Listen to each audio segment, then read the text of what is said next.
is exactly 9 p.m. top of the hour, and you're just right on time for Weekend Live. Indeed, we have much and more lined up for you, but first thing first, our top stories tonight.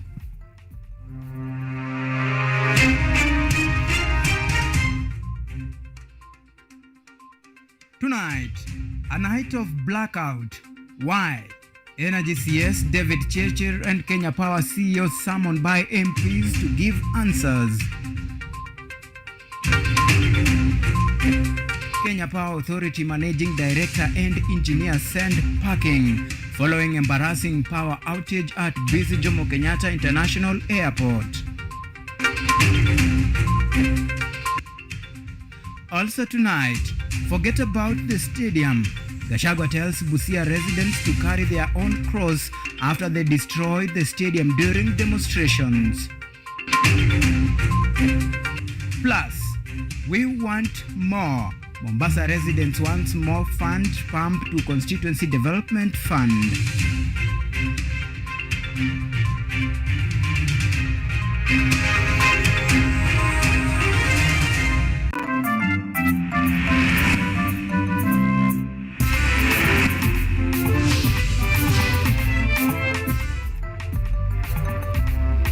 I'm not alone. I'm in full company of MWONGELI as our sign language interpreter. My name is AUMA Evans. Remember, you can track this broadcast on all of our social media platforms, and we are live on KUTV, that is YouTube, and you can tweet us at KUTV_Kenya, at AUMA Evans. Remember to use the hashtag Weekend Live. Now, our Weekend Live begins right now. Friday night saw the country go through a power outage, a situation that affected several counties. According to Kenya Power and Lighting Company, the blackout was caused by loss of power at the Turkana power station, affecting the supply in some parts of the country. Even though power was restored in some areas, a few hours later, other counties had to spend the night in total darkness. Here is Ruth Wanjiru with that report. Exactly at 9:45 p.m. last night, the country experienced a nationwide blackout. Some parts of the country had no electricity, which the Kenya Power and Lighting Company attributed to failure of the Turkana power station. While confirming the blackout, Kenya Power stated, and I quote, "We experienced a system disturbance leading to loss of bulk power supply to various parts of the country. We are working in collaboration with teams from all involved sector partners to facilitate speedy restoration of power in the shortest time possible." End of quote. At around midnight, the lighting company issued a second report stating, and I quote, "We are glad to report that we have successfully restored power supply to Mount Kenya region. We are working to restore normalcy in all other areas as soon as possible." End of quote. Among the areas that bore the brunt of the outage was the JKIA airport, which went dark for a while. In a statement, the Kenya Airports Authority confirmed the blackout, stating, and I quote, "Following a nationwide power blackout, one of the generators serving JKIA failed to start, resulting to power outage in a section of the airport." End of quote. However, at 2 a.m. in the morning, Kenya Power issued yet another statement stating that, and I quote, "We have successfully restored power supply at the Jomo Kenyatta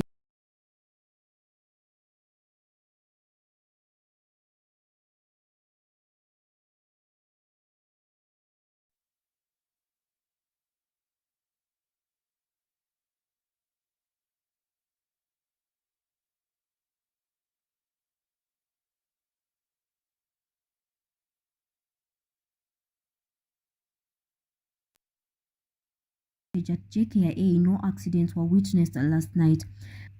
Following the blackout, the Cabinet Secretary for Energy and Petroleum, David Chirchir, has been summoned, together with the Kenya Power Chief Executive Officer Joseph Siror, to appear before the National Assembly Committee on Energy on Thursday next week. Although power was restored in most of the areas, this is not the first time a blackout has been experienced in the country, as 3 months ago Kenya Power issued a statement citing that power supply in Nairobi, the North Rift and the Western region had been affected. Ruth Wanjiru for KUTV.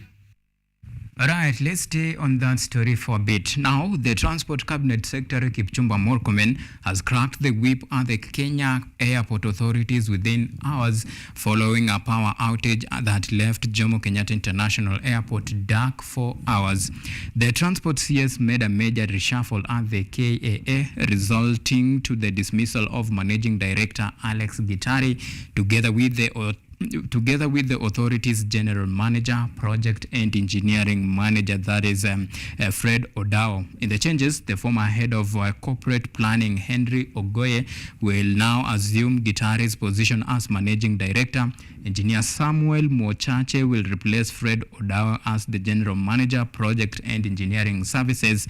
In the other changes, Abel Gogo, the airport manager at the Jomo Kenyatta International Airport, has been moved to Mombasa International Airport, while Selina Gore, the airport manager at Kisumu International Airport, moves to JKIA.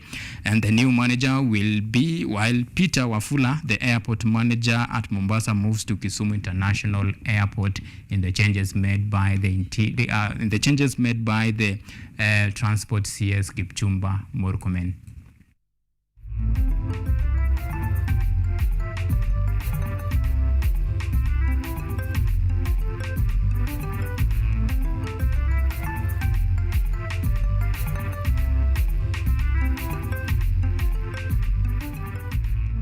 Right, now switching gears to politics. President William Ruto has kicked off his 5-day tour at the Western Kenya. The president began the Western Region tour circuit from border county of Busia, where he took a stab at the opposition politics and persuaded the residents to shun away from Azimio politics that led to demonstration of properties during the demonstration. The president rallies the region to ignore any calls to demonstrate by the opposition, which has rather left a bad taste for the economy. Our political affairs reporter Israel Omwai tracked Ruto's tour at the Western and filed the following report.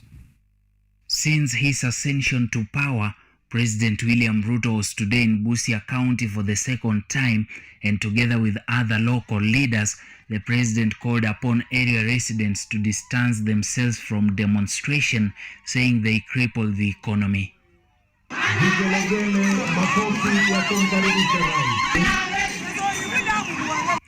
The head of state during the event at Molohoba once again reiterated that time for politics is over and urged political unity for the sake of the nation.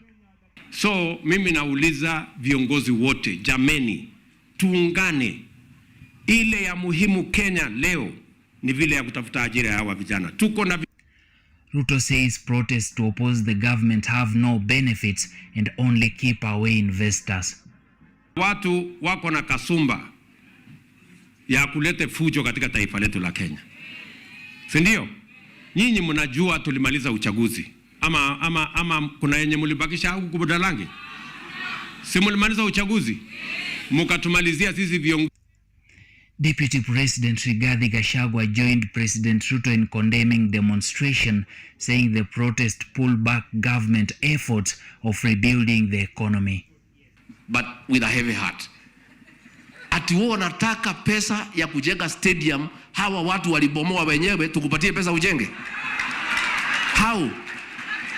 Na Wakenya wengine tutawaambia nini?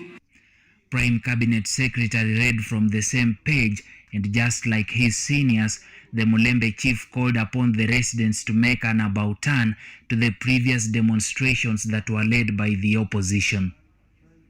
Kwa sababu ya maandamano, kuna wafanyabiashara jirani zetu walienda mahakamani kwa sababu biashara zao wakati wanapisha magari na nini ziliharibiwa, zikachomwa, wakaenda mahakamani, wameshinda kesi. Other leaders present, including CS Ababu na Mwamba, expressed their hope in President Ruto administration and plead with the residents to support the government. President William Ruto says what he means and means exactly what he says. Ruto will be in the Western region until Wednesday next week. Israel Omwai, KUTV.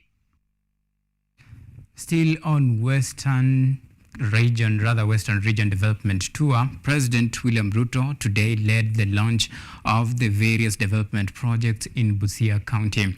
The head of state began his development tour by launching Mulukhoba Fish Landing Site in Port Victoria. According to the president, the site will spur investment in the fish industry, thus creating jobs for the youth. The president also led the opening of Busia County Referral Hospital, where a new surgical ward was created. Ruto led a pitch camp at the Teso South constituency, where he oversaw the launch of the Alupe University Library. Ndani ya karibu chini ya mwaka moja, hiyo mjengo yote tumejenga, tumekamilisha. Leo nimefungua rasmi na nita handover kwa ndugu yangu Mheshimiwa Otuoma. Sasa yeye na wale beach management units ya hapa na wavuvi, na tumesema hawa wavuvi wote waingie katika cooperative ndio wasimamie hii facility wa chini ya county, ndio hii facility iwe faida kwenu. Right, now let's switch gears to Mombasa County. Mombasa County residents have urged the government to halt any plans of abolishing the Constituency Development Fund, that is CDF. Instead, the residents want the CDF allocation to be increased owing to its significant benefit to the residents. The concerned residents spoke during a public participation forum organized by the National Assembly Committee on the National Government Constituency Development Fund. Mombasa residents have urged the government to halt any move that aims at scrapping off the National Government Constituency Development Fund, stating that the fund has been of great benefit to most of them. The residents who were speaking during a public participation forum hosted by the National Assembly Committee on National Government Constituency Development Fund on the NGCDF Amendment Bill in MWITA urged the government to instead allocate more money to the fund. Na mimi kwanza na support CDF iendelee kwa sababu disability is very expensive, yet we are also the poorest in the community. MWITA MP Mohamed Saud Machele states that the suggestions will significantly contribute to efforts by the members of parliament in safeguarding the fund. He further states that he recognizes the importance of the fund in facilitating county government development and empowering citizens. Upande wa disabled nimeplan na CDF kuna ziwani for the deaf. Najua kuna challenge ndani ya MWITA, hakuna secondary school ya disability especially deaf, wanaenda mbali. Tumeplan, tumefanya meeting na mwalimu mkuu wa pale atupatie space tujenge secondary school ndani ya. Kwa hivyo sheria ambayo sasa tunataka kurekebisha ni kuhakikisha kwamba CDF itafanya vile vitu ambazo ni exclusive, havihusiani na county government. Shufa Kibwana, a resident, notes that removal of the fund will adversely affect many school-going children who rely on the assistance from those funds for their education. Kwa hivyo CDF imetusaidia na tunaomba, kwa maoni yangu, tusipewe kusita, tuongezewe 10,000 hapa sivyo kina mama. The proposed legislation aims at modifying the NGCDF Act in a way that specifies that the project carried out under the fund must align with the exclusive responsibilities of the national government. Yvonne Kemuma, KU TV. Right, it is 13 minutes past the time to take our first break here on Weekend Live. Plenty more to follow after the break.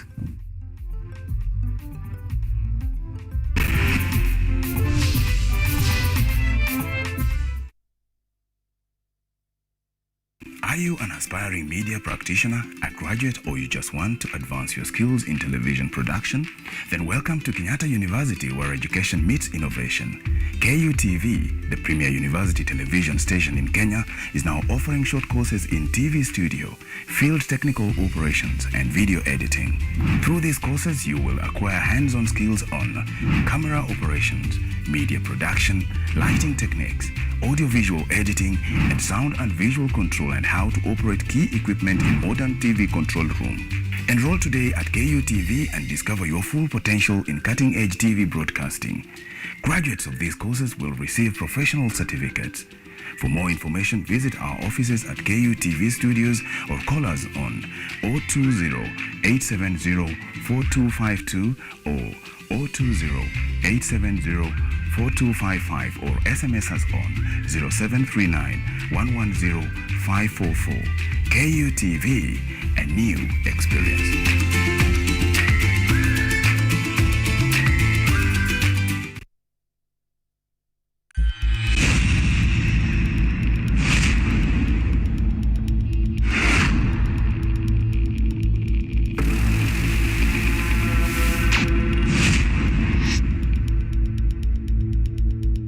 Tunakula usiku. Tuachane na break kwanza, tuende lunch. Chapo. Yoyo. Kama ngimo.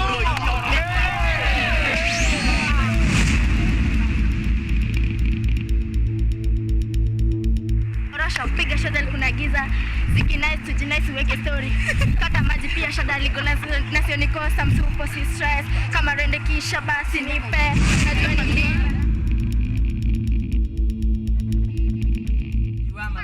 big up, Zade, ukiwa Adriba, big up, Sis, big up, Shows, Mamba, big up, Oya, wase wote, okay, my principal, big up.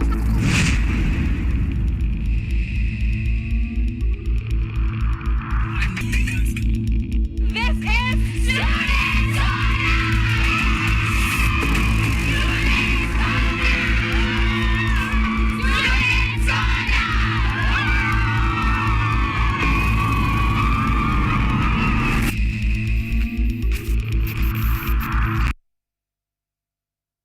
is when we get to meet the newly crowned Mr. Nairobi. Warren Peter is a student at Kenyatta University pursuing bachelor's degree in economics and finance.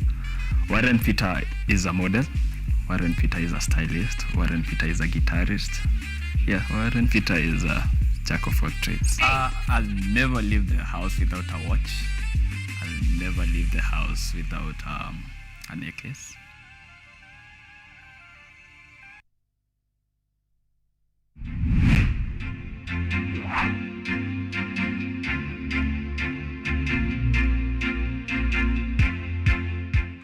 We are all seeing the impacts of climate change.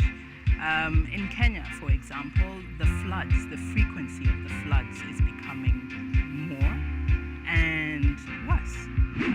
The amount of people and livestock we're losing.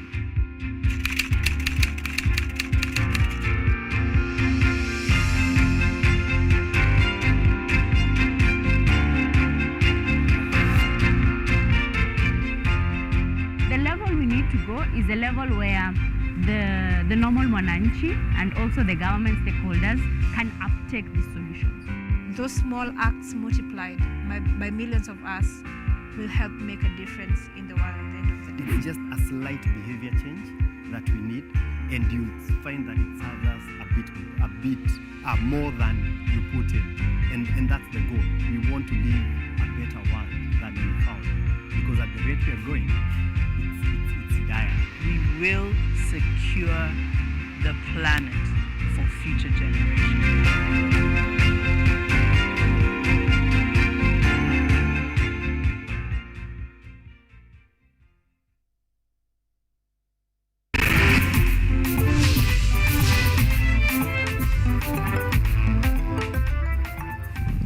Right, welcome back. Now, the national secondary schools and primary school national examiners have let out their frustrations at the delayed payment after rendering, manning and marking national examinations last year.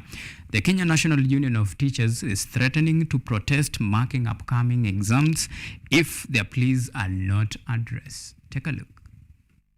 Solidarity forever, for the union makes us strong.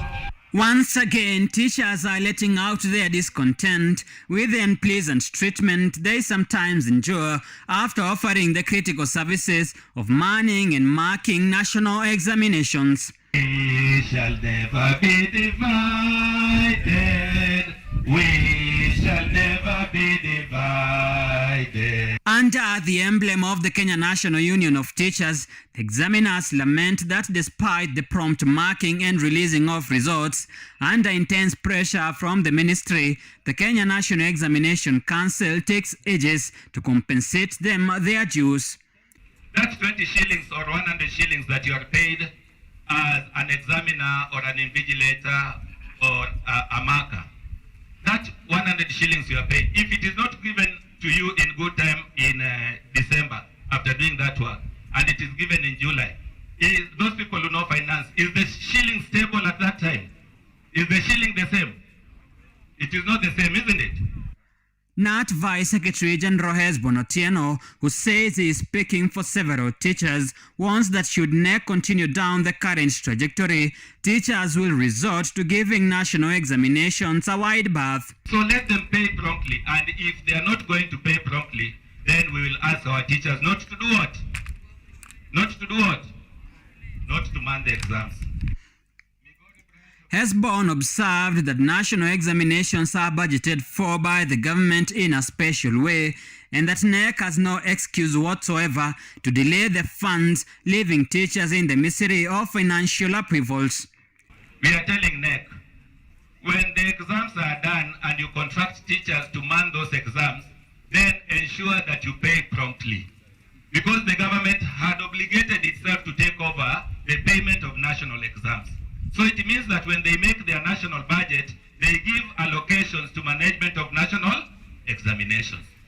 For some time now, teachers have also suffered the nightmare of obtaining pension funds from the government and have now opted for the litigation route, seeking to transfer the pension kitty from the National Treasury to Teacher Service Commission, TSC.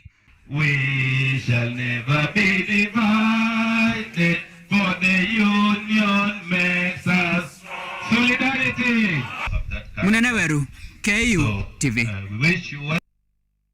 Right, from teachers' plight now to some innovation. A Kenyan inventor is recycling fish skin into leather clothes through a process known as fish skin tanning. Newton Owino's enterprise in Kisumu aims to sustainably manage waste management emanating from fish filleting industries along the Lake Victoria coast. Take a look. It's sunrise in Kajulu village overlooking Lake Victoria and another busy day for Newton Owino. Growing up in the area, Owino saw the challenges posed by fish waste on the lake environment. Today, he recycles discarded fish skins, turning them into leather products like hats and shoes that are exported to fashion markets in the United States and Europe.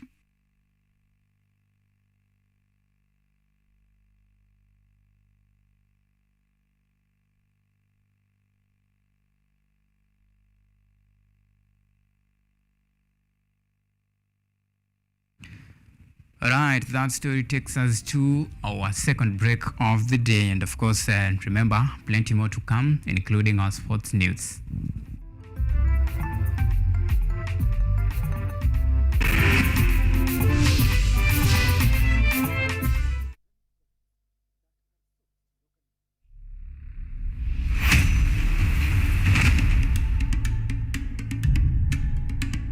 Kipindi hewani ni mitindo ya kipwani. Kama ilivyo kipindi hiki kinahusu nyimbo za tarab, chakacha, midwara, midundiko, bila kusahau mapishi. Ambao ndio uti wa mgongo wa pwani ya Afrika Mashariki. Jamani, swahibu zangu mliopo maskani, hatuonani wenzangu, najua mwanitamani. Hapa KU TV, nahodha mwendesha chombo cha baharini, yani ua linalunukia na kuvutia waridi tamu.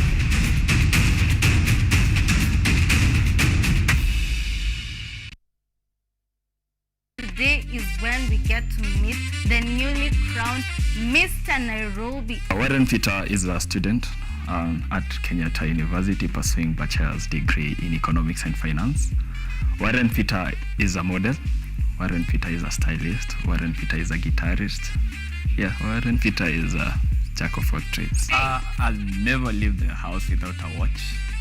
I'll never leave the house without a necklace.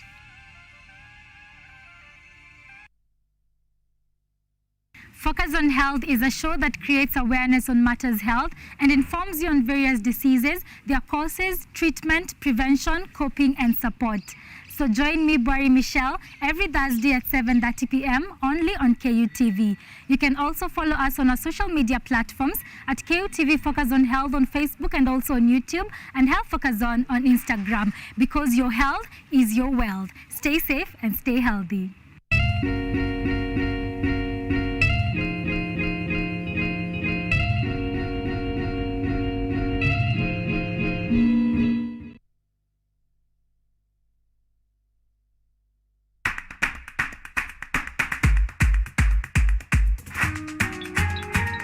What are some of the ways through which you can develop these skills so that you are comfortably fitting into the job? You have to put yourself in positions where you are uncomfortable in the sense that you are not clear about what to do.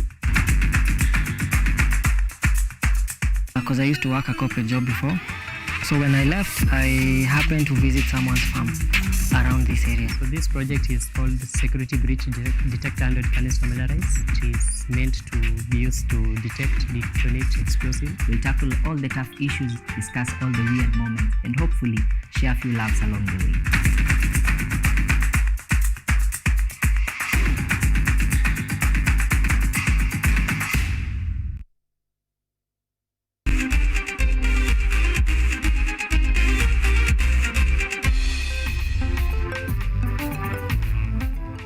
Right, it's now time to get the latest in the world of sports. Now, 1500 meters champion, that is Faith Kipyegon, will now meet in the finals of the 5000 meters in the ongoing World Athletics Championship in Budapest. Well, the 1500 meters and 5000 meters record holder will renew her rivalry yet again with her main rival, that is Sifan Hassan of Netherlands, after the two met in the 1500 meters final that saw the Dutchman settling for bronze. Daniel Wanyonyi is another Kenyan, will be eyeing to clinch gold in the 800 meters finals that is set for today.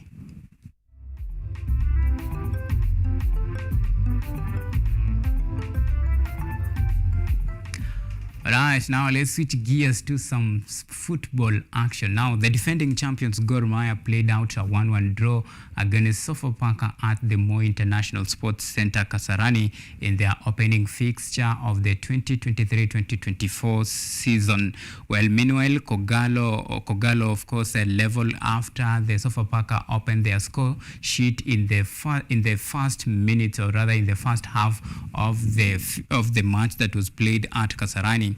Well, in another match played on the opening day of the FKF Premier League action, Tusker FC beat Bandari FC at Mbaraki Stadium 1-0 to bag all 3 points in their day one of the Kenya Federation Premier League.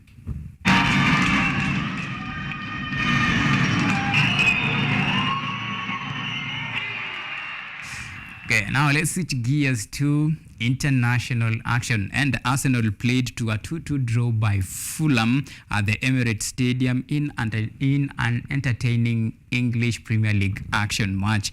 In another match played today, Manchester United produced a masterclass comeback by winning 3-2 at Nottingham Forest, at the 10-man Nottingham Forest.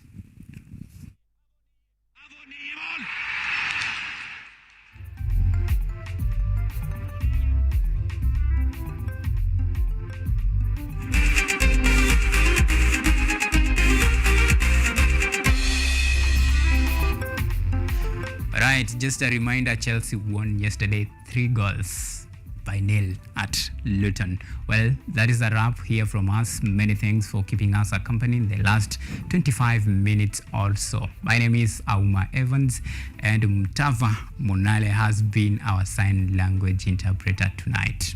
Until next time, bye-bye, and do have a lovely night.